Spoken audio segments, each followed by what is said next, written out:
3, 2, 1, off. Lay you up there, Richie. Let's see here. Yeah. Let's go take a look.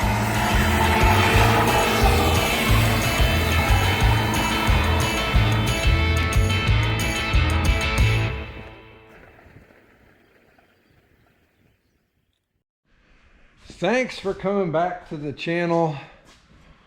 It happened. Today was today, and my batteries died on my outdoor temperature thingamabob, but it into the 20s last night. And so we've got the heater, that thing is on. Tank's full. We did all right before we had to turn it on, but I'm just not going to be cold. I don't have to be cold anymore. And partly because of you all, I'm starting to make just a little bit of money on these videos. So appreciate you.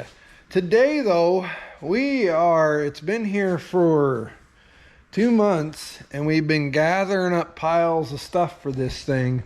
We're going to work today, and actually the next 2 days are 66 F250 days. We've got, well, the cool part is, well, it's not cool. We got exhaust leaks up the wazoo, and I'll start it up here in a second and let you listen to that. But, so we had exhaust leaks really bad on the passenger side, and then we got to looking at it, and we've got rust through holes on the Y pipe. And so I was talking to the customer, and I said, you know, we're at least going to have to put manifold gaskets on it. Hopefully that passenger side manifold isn't cracked. Plus we got Y pipe issues, so I can't build a Y pipe here. I don't have the correct equipment to do that kind of stuff, but I can build exhaust off of, say, headers. So he said, headers. So we got headers for the 352 FE, and we've got some nice thrush chambered mufflers from Irish. We've got a 2.5 inch pipe kit, plus we've got a bunch more 2.5 back there. Should be everything we need to run 2.5 inch pipe from the header collector all the way out the back of the truck. And then right in here, we've got some wheels that are going to go on this bad ride. And then over there on that stool, there's a big old box of gaskets, seals, water pump, hoses. You just about name it, it's in that box. And we got a heater core on the way from Irish. So we've got stuff and things set up to do. But real quick, this thing runs like a champ. A little cold starting this morning until I was smart enough to pull out the choke knob, but right now it should be neutralis. Runs great, but it's got just a little bit, a tickle bit, you might say, of an exhaust leak right over in, yeah. So first things first, let me get this shut off here. Hang on. First things first, we're getting it up on the lift. We're going to chop out the Y pipe and then get these manifolds off, and we're going to fit the headers. I do believe for this style of header, we'll just have to see. We got a steering box over here, shouldn't be a big issue. We've got clutch linkages.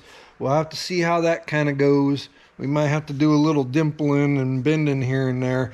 And then on the starter side, the way I understand it is you got to pop the starter off, header on, and then starter back in, which, or maybe even header, starter together. I hope that's not the case. I don't want to do that, but we'll see. It shouldn't be too bad. Either way, let's get it on the lift and let's get to wrenching.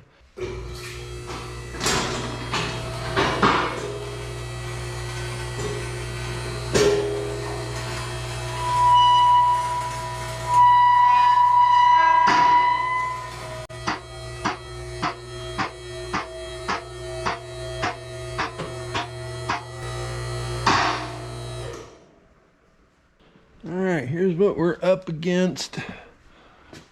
We got a little bit of an oily critter, but not too bad. We already adjusted the clutchages and put the new return spring on there. That made a big difference there.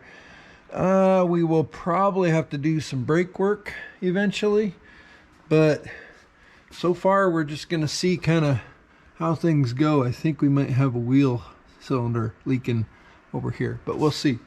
Let's see. So we've got Y pipe, very rusty hole right there, and very rusty collector bolts, but we're going to squirt those and see if we can't get them to back out a little bit. And if not, we're just going to start chopping and go from there. So yeah, should be all right. And then what we'll probably do, we got a big hole there.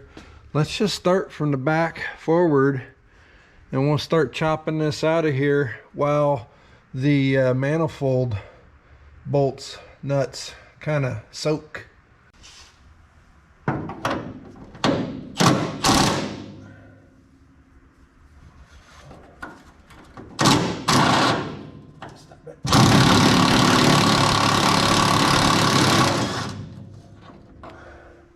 Actually came undone. We got two more of them there. Okay.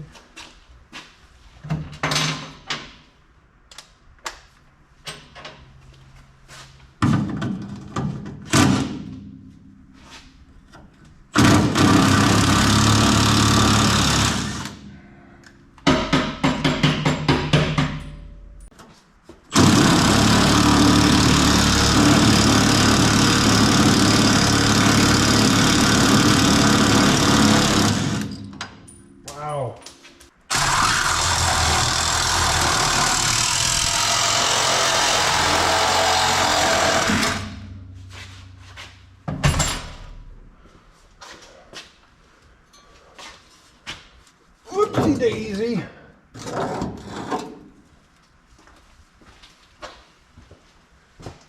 That made us some room. Okay, you can't see very much of this, but you can get to the top manifold bolt on the passenger side. You can get to it pretty easy from, you know, the top of the engine. So we lowered stuff down and broke that loose with a breaker bar. That stud came out, and then we just rattled out the bottom stud, so no broken voltages yet. Let's now we got to snip this guy. It's got a big rust hole here anyway, so we're gonna zip this with the Sawzall and take these two chunks out, I think.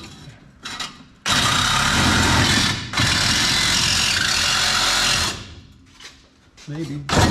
Whoops.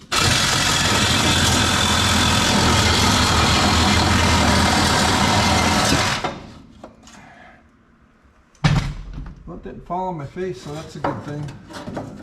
There.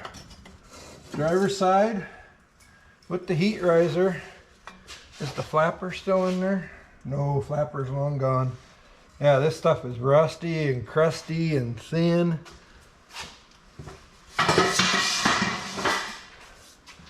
And then passenger side. And we did not have, it doesn't look like we had a leak at the collector.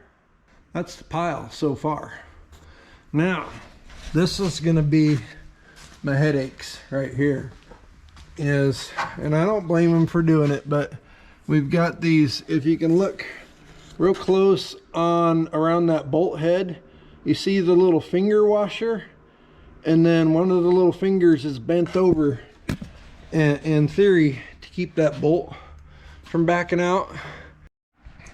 Well, I'm sorting through getting these little fingers off of these fancy Star lock washers, and I think I may have stumbled upon a clue for our exhaust leak. Yeah, this guy right here. It's only backed out about 5 turns. In fact, we'll just go ahead and take this bolt the rest of the way out. It's a good thing that they used these fancy lock your bolt down washers so it doesn't ever come loose. That worked. Well, we aren't having the best of the lucks. We got most of them out.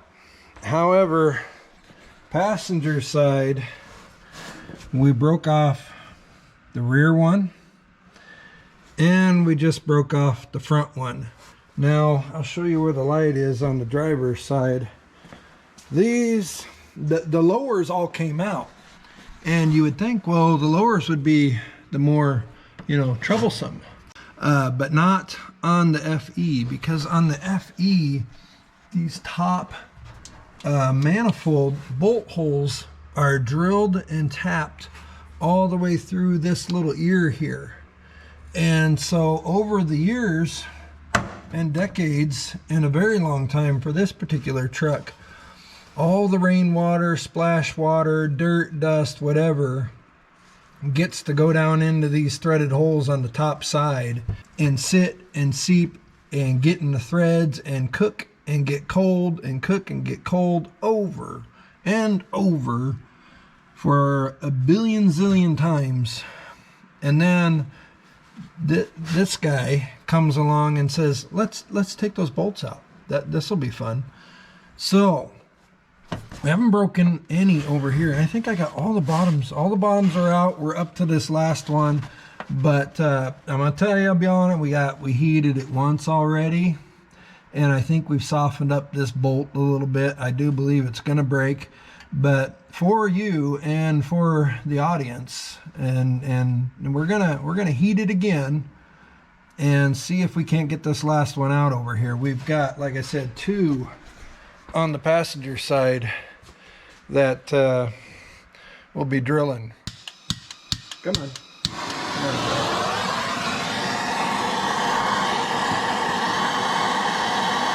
This side of it has this little supporting rib right here, so we got to put a little extra heat over here.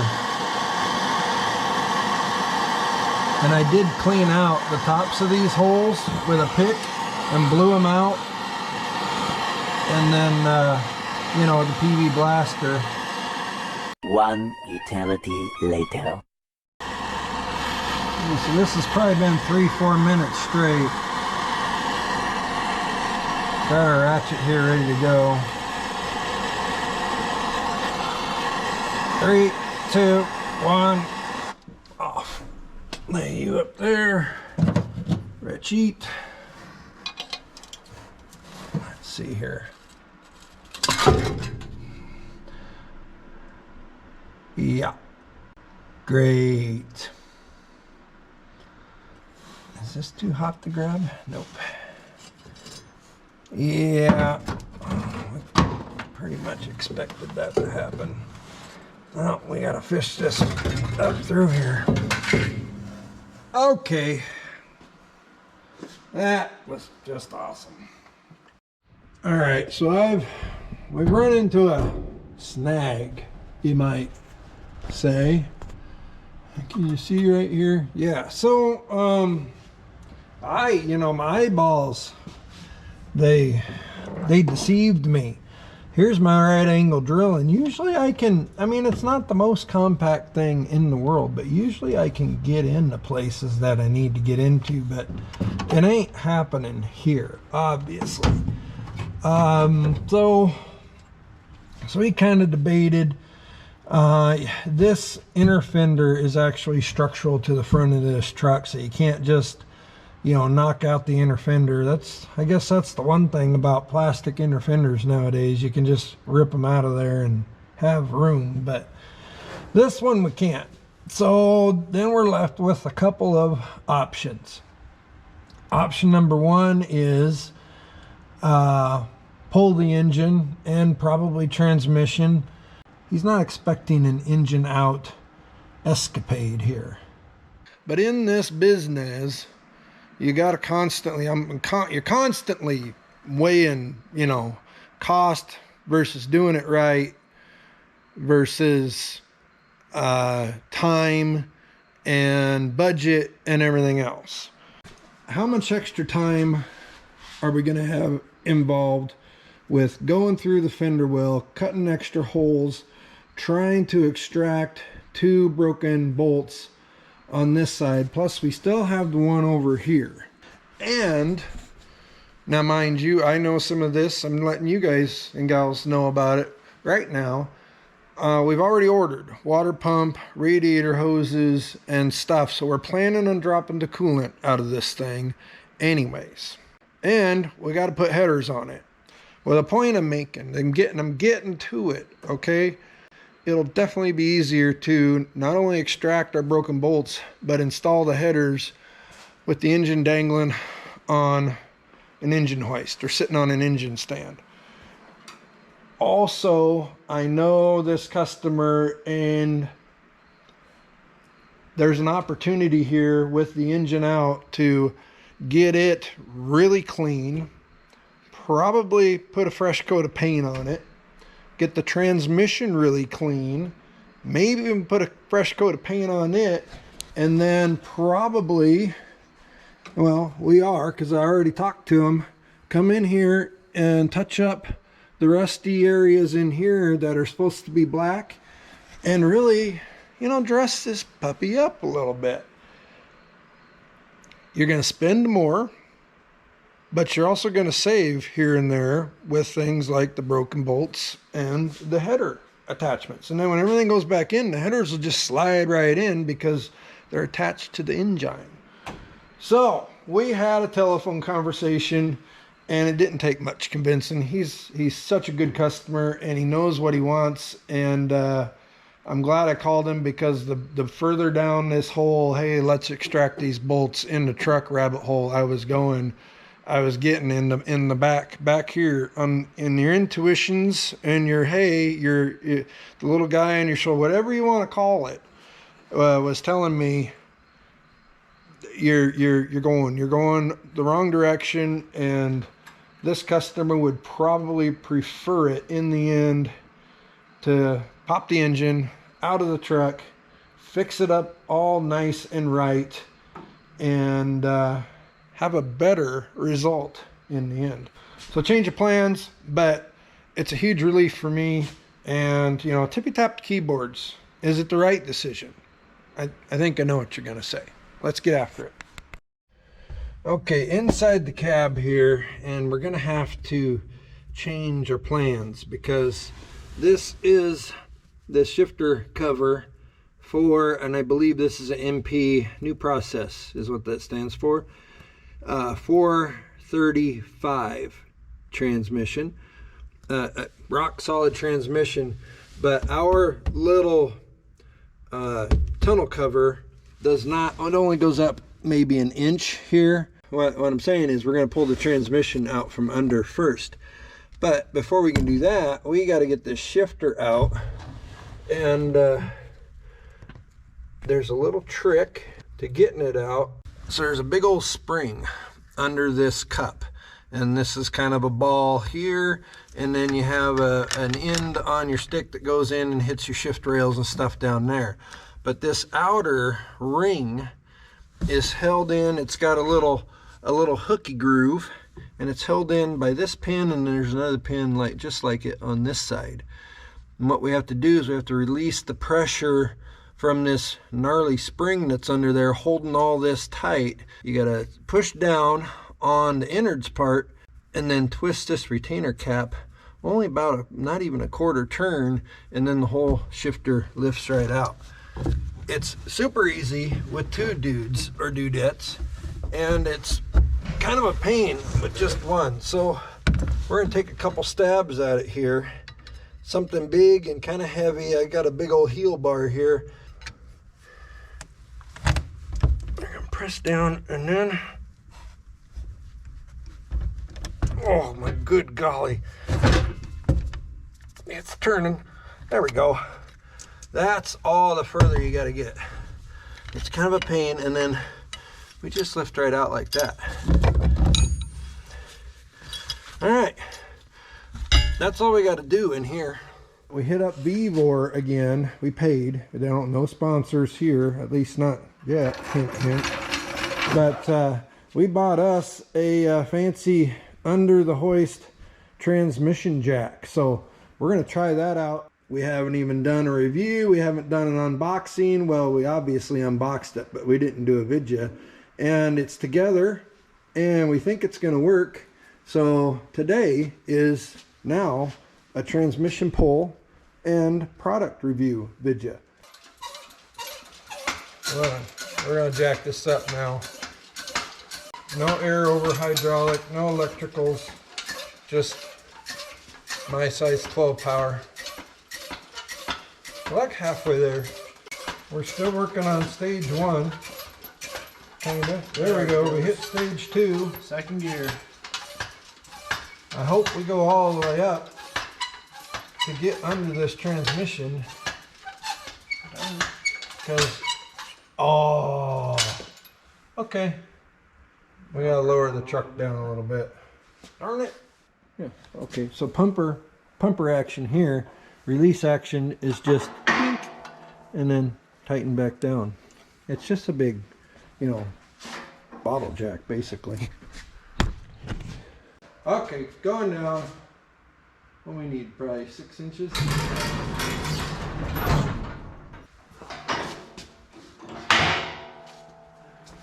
Okay. Now we gotta get her level back out. Oop. There. Somehow tighten it. I don't know how that works, so we're just gonna. So it won't topple off. That's the end goal here. Is no toppleage. I haven't had lunch, so that's part of it. But part of it's also that I'm just kind of being a dingus here, because what we need to do is hook the chain like that, and then we go, oh looky there, then you can tighten it. All right, so that just happened. Seats out, and where's that darn, oh, the transmission tunnel covers in the bed of the truck. But we've got what you might call room for activities now, and this should get us there. It should. We're gonna put you guys about like that and just kind of let you roll.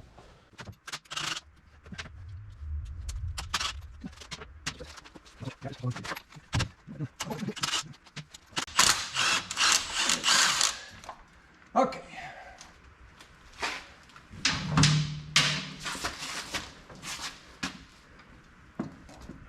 Should be halfway free. Yeah, it feels like it. Our 4 bolts out. We're gonna let it down just a little bit. There we go. That's all that cross member though. So. Yeah. And then the only thing we gotta worry about is it roly-polying around. Yeah.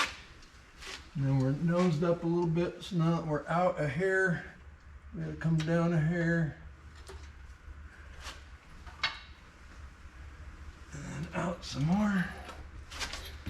Maybe should have swept under here. Note to self, sweep all the dirt clods out from under your work before you. We can go way down now. Yeah.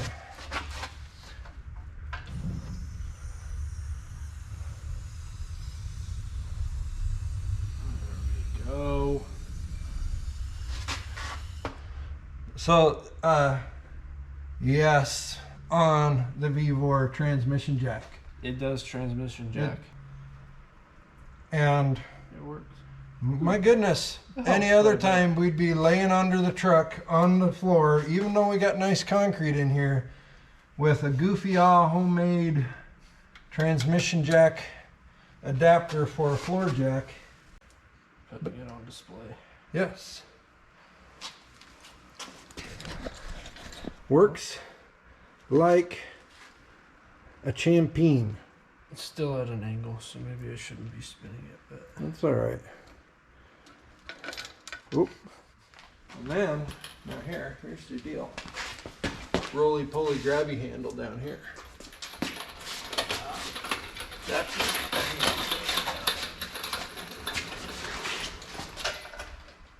Okay, we got her transferred to these little, one of them wooden dolly things. These are from the freight harbor. You see them in the sales all the time. They go on sale for like $6. So that's going to be happy there. Transmission jack is a win. That's it for this little product review, the VEVOR transmission jack. I'll put a link in the description. Thumbs up. Jalen, happy? Good enough. Okay, well, it's not on the lift and the hood's not on it.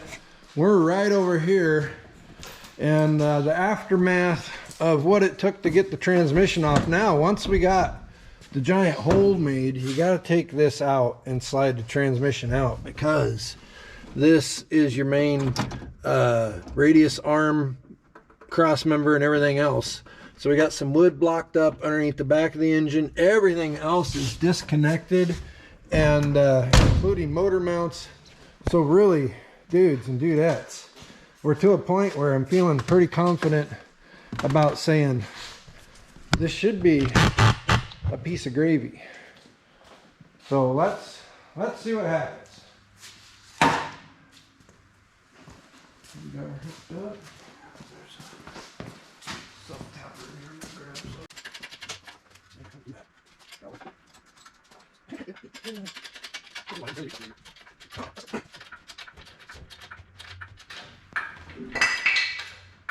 Well, there went our wood blocks. There she goes. We're just a little stuck in a motor mount.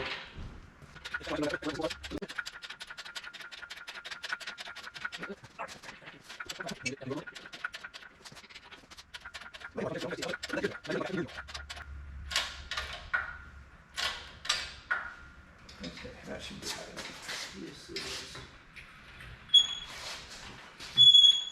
When you're pulling engines like this, get them out from where they're coming from,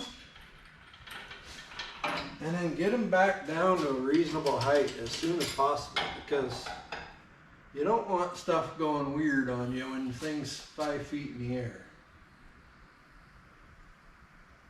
I need to back up a little more. Yeah, or at least I can probably see it.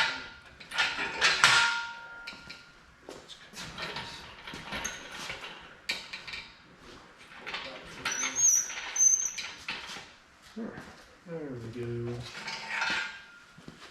Pretty happy with that. Whoa, whoa, whoa, settle down.